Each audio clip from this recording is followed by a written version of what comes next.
Hello बच्चों, good morning. आज हम पढ़ेंगे तीसरी कक्षा का पाठ्य पुस्तक झलक। तो सभी बच्चे थर्ड क्लास के झलक की बुक निकालें। तो आइए चलिए इसका फर्स्ट चैप्टर निकालते हैं। सभी बच्चे पार्ट 1 निकाले जिसका नाम है हिमालय। तो आइए हम शुरू करते हैं पढ़ना। सभी बच्चे पार्ट 1 निकाले जिसका नाम है हिमालय। तो आइए सभी बच्चे पढ़ना ध्यान देंगे। इधर मैं पढ़ना शुरू कर रही हूँ। संसार का सबसे ऊंचा पर्वत हिमालय हमारे भारत के उत्तरी भाग में है। हिमालय को हम बर्फ का घर भी कहते हैं। प्रस्तुत पाठ में बच्चों को हिम्मत से मुसीबत का सामना करने की प्रेरणा दी गई है। ये भी बताया गया है कि आप किस प्रकार ऊंचे उठ सकते हो और सबके प्रिय बन सकते हो। कहने का मतलब ये है कि इस पाठ से सभी बच्चों को हिम्मत से लड़ने, हिम्मत से मुसीबतों का सामना करने की प्रेरणा दी जाएगी और साथ में आप किस तरह से आप ऊंचे उठ सकते हो तथा अपने आप में प्रिय बन सकते हो। अपने आप के लिए, खुद के लिए, दूसरों के लिए प्रिय बन सकते हो। तो इस पाठ में आप सभी बच्चों को यही बताया जाएगा। तो आइए मैं शुरू करती हूँ पाठ पढ़ना। खड़ा हिमालय बता रहा है, डरो न आंधी पानी में, खड़े रहो तुम अविचल होकर सब संकट तूफानी में। देखिए, खड़ा हिमालय से मतलब ये है कि हिमालय कितना बड़ा है, हिमालय कितनी ऊंचाई पर है, जिसे हिमालय को हम बर्फ़ का घर भी कहते हैं। हिमालय इतनी ऊंचाई पर है, इतना ऊंचा है और सीधा एक जगह स्थिर है। तो कवि कहता है, खड़ा हिमालय बता रहा है, डरो न आंधी पानी में। यानी हिमालय एक उदाहरण है जो आंधी हो या तूफान हो या कुछ भी हो, वो एक जगह अविचल है। अविचल का मतलब होता है स्थिर। चाहे कोई भी संकट हो या तूफान हो, आंधी हो, वो खड़ा हिमालय आप लोगों को बता रहा है कि वो किस तरीके से खड़ा रहता है।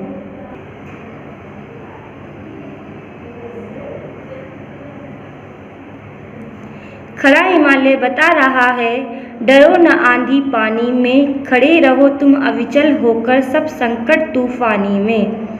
कहने का मतलब ये है कि जिस तरह से हिमालय खड़ा रहता है, चाहे आंधी हो या तूफान हो या कोई भी संकट तूफानी हो, वो हर संकट में बिल्कुल एक ही जगह अविचल रहता है। अविचल का मतलब होता है स्थिर, यानी एक ही जगह रहना। उसी तरीके से तुम भी हिम्मत से काम करोगे, हिम्मत से मुसीबतों का सामना करोगे।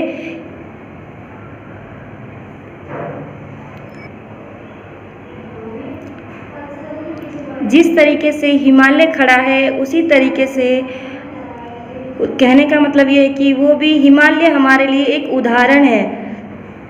हम भी अपनी मुसीबतों का सामना कर सकते हैं। तो चलिए आगे पढ़ते हैं हम। डिगो न अपने प्राण से तो तुम सब कुछ पा सकते हो प्यारे। तुम भी ऊंचे उठ सकते हो, छू सकते हो नभ के तारे। कवि का कहने का मतलब ये है कि हटो ना अपने प्रतिज्ञा से तुम। अगर तुम किसी चीज़ को ठान लेते हो कि मुझे ये करना है, तो तुम कर सकते हो। तुम भी ऊंचे उठ सकते हो और नभ के तारे छू सकते हो, यानी आकाश के तारे छू सकते हो। अचल रहा जो अपने पथ पर, लाख मुसीबत आने में, मिली सफलता जग में उसको जीने में मर जाने में। यानी कि अचल रहा जो अपने पथ पर, यानी जो अपने एक ही काम पर डटा रहा, स्थिर और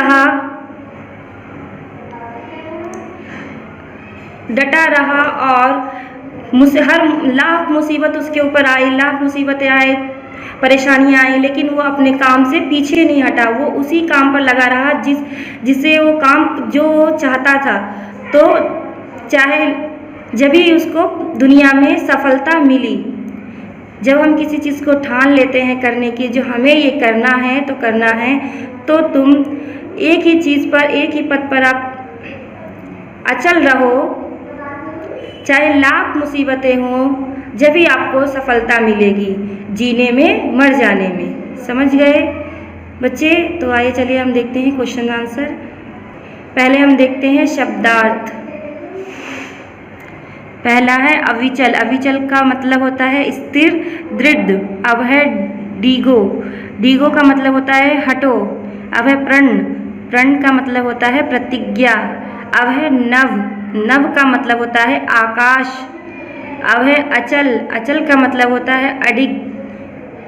अब है मुसीबत। मुसीबत का मतलब होता है कठिनाई। मुसीबत का मतलब होता है कठिनाई, कठिनाई और विपत्ति। सफलता। सफलता का मतलब होता है कार्य पूरा होना। अब है जग। जग का मतलब होता है संसार। क्या होता है? संसार। क्वेश्चन देखते हैं सही बच्चे। ये क्वेश्चन सभी बच्चे खुद ही करेंगे। पहला क्वेश्चन है कुछ पर्वतीय क्षेत्रों के नाम बताओ। दूसरा है खा, हिमालय भारत के किस ओर है? हिमालय भारत के किस ओर है? किस ओर है? चलिए आइए आगे देखते हैं।